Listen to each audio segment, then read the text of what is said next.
மகாபாரதத்தோட ரொம்பவே ஒரு முக்கியமான கதாபாத்திரம், அதே சமயம் ஒரு சோகம் நிறைந்த கதாபாத்திரம் என்றால் காந்தாரி அவர்களுடைய கதாபாத்திரத்தை நம்ம சொல்லலாம்.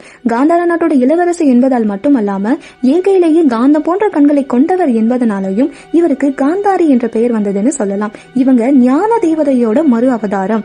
அதாவது ஞான தேவதை என்றால் அறிவு தெய்வம். அப்போ அறிவு தெய்வத்தோட அவதாரமாக இருந்தவர் தான் காந்தாரி. இயற்கையிலேயே அழகு, அறிவு, திறமை, ஒழுக்கம் என அனைத்திலும் சிறந்தவர் காந்தாரி. ஆயுதங்களை சிறப்பாக கையாளக்கூடிய திறமையும் பெற்றிருந்தாராம் காந்தாரி அவர்கள். இவங்களுக்கு திருமணத்துக்கு முன்னாடி ஒரு தோஷம் இருந்துச்சு. என்ன அப்படின்னா, இவங்களை கல்யாணம் பண்ணிக்கக்கூடிய கணவர் இறந்து விடுவார் என்று. இதனால அவங்க பெற்றோர்கள் என்ன பண்ணாங்கன்னா, ஆட்டுக்கடாயை கல்யாணம் பண்ணி வச்சுட்டு அதுக்கப்புறமா அந்த ஆட்டுக்கடாயை பலி கொடுத்துட்டாங்க.